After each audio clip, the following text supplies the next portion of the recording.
Finally दोस्तों आज की इस वीडियो में आपके लिए लेके आ चुके हैं त्रैमासिक परीक्षा 2024-25 कक्षा 9वीं विषय आपका हिंदी का सेट ए का पूरा पेपर आपका दोस्तों जो कि आप सबका 18 सितंबर के दिन होने वाला है।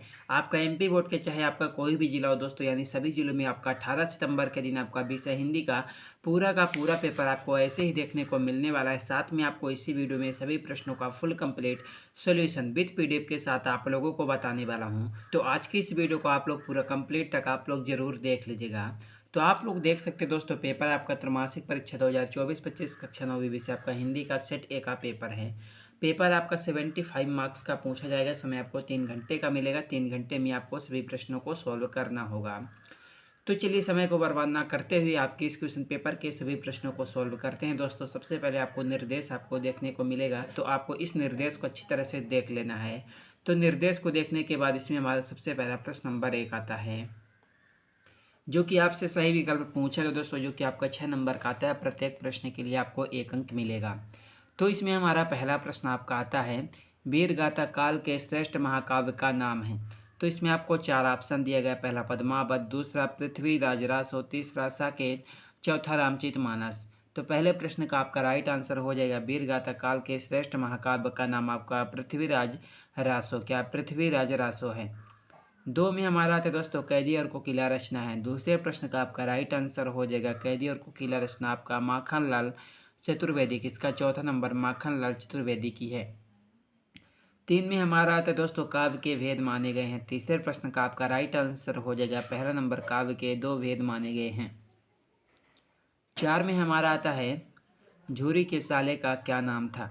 इसका राइट आंसर हो जाएगा झूरी के साले का नाम आपका गया। क्या गया था।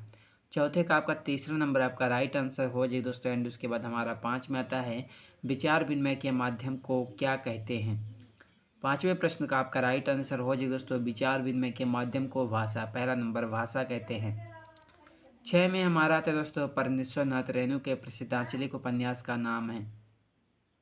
छठे प्रश्न का आपका राइट आंसर मैलांचल हो जाएगा तीसरा नंबर। तो आपका 6 का तीसरा नंबर हो जाएगा। 5वें का आपका पहला नंबर, चौथे का आपका तीसरा नंबर, तीसरे का आपका पहला नंबर, दूसरे का आपका चौथा नंबर, पहले का आपका दूसरा नंबर। तो इसके बाद हमारा प्रश्न नंबर आपका 2 आता है, जिसमें आपका पूछा गया कि रिक्त स्थानों की पूर्ति कीजिए, जो कि आपसे 6 नंबर की पूछी गई है। प्रत्येक प्रश्न के लिए आपको 1 अंक मिलेगा। तो इसमें हमारा पहला प्रश्न आपका आता है दोस्तों, कबीर रसखान बार बार कहाँ जन्म लेना चाहते हैं। तो इसमें आपको 3 ऑप्शन दिया गया। पहला ब्रज गोकुल, दूसरा मथुरा, तीसरा हरिद्वार। पहले प्रश्न का राइट आंसर हो जाएगा दोस्तों कबीर रसखान बार बार ब्रज गोकुल में जन्म लेना चाहते हैं। तो पहले का पहला नंबर ब्रज गोकुल हो जाएगा। 2 में हमारा आता है दोस्तों कविता के शाब्दिक अनुशासन का नाम है। इसका राइट आंसर हो जाएगा पहला नंबर छंद। 3 में हमारा आता है अर्थालंकार में चमत्कार डॉट डॉट के कारण होता है। तीसरे प्रश्न का राइट आंसर हो जाएगा अर्थालंकार में जो चमत्कार होता है तो अर्थ के कारण। किसके कारण। अर्थ के कारण। 4 में हमारा था दोस्तों महादेवी वर्मा के बाबा उन्हें डॉट डॉट बनाना चाहते थे। इसका राइट आंसर हो जाएगा महादेवी वर्मा के बाबा उन्हें विदुषी। क्या विदुषी। तीसरा नंबर राइट आंसर हो जाएगा महादेवी वर्मा के बाबा उन्हें विदुषी बनाना चाहते थे। 5 में हमारा तो दोस्तों अनंत का विलोम है। इसका राइट आंसर हो जाएगा दोस्तों दूसरा नंबर आपका अंत। 6 में हमारा आता है रीढ़ की हड्डी एकांकी में कुल डॉट डॉट पात्र है। इसका राइट आंसर हो जाएगा रीढ़ की हड्डी एकांकी में कुल दोस्तों आपके 6 कितने 6 पात्र हैं। तो उसके बाद दोस्तों हमारा आपका प्रश्न नंबर 3 आता है, जिसमें आपका पूछा गया कि सत्य असत्य आपको बताना है, जो कि आपसे 6 नंबर का पूछा गया। प्रत्येक प्रश्न के लिए आपको 1 अंक मिलेगा। तो इसमें हमारा पहला प्रश्न आपका आता है कबीर एक समाज सुधारक थे। तो पहले प्रश्न में आपको क्या लिखना होगा दोस्तों, कबीर एक वास्तव में समाज सुधारक थे। 2 में हमारा आता है संचारी भावों की संख्या 35 है। दूसरे प्रश्न का राइट आंसर हो जाएगा असत्य, क्योंकि संचारी भावों की संख्या 35 नहीं 33 होती है। 3 में हमारा आता है मंगोलों का मुंह लाल होता है। तीसरे प्रश्न का राइट आंसर हो जाएगा दोस्तों सत्य। 4 में हमारा आता है कहानी गद्य की गौर विधा में आती है। चौथे प्रश्न का राइट आंसर हो जाएगा दोस्तों आपका असत्य। क्या हो जाएगा असत्य। चौथे का आपका असत्य हो जाएगा। 5 में हमारा आता है भूपत में ती उपसर्ग है।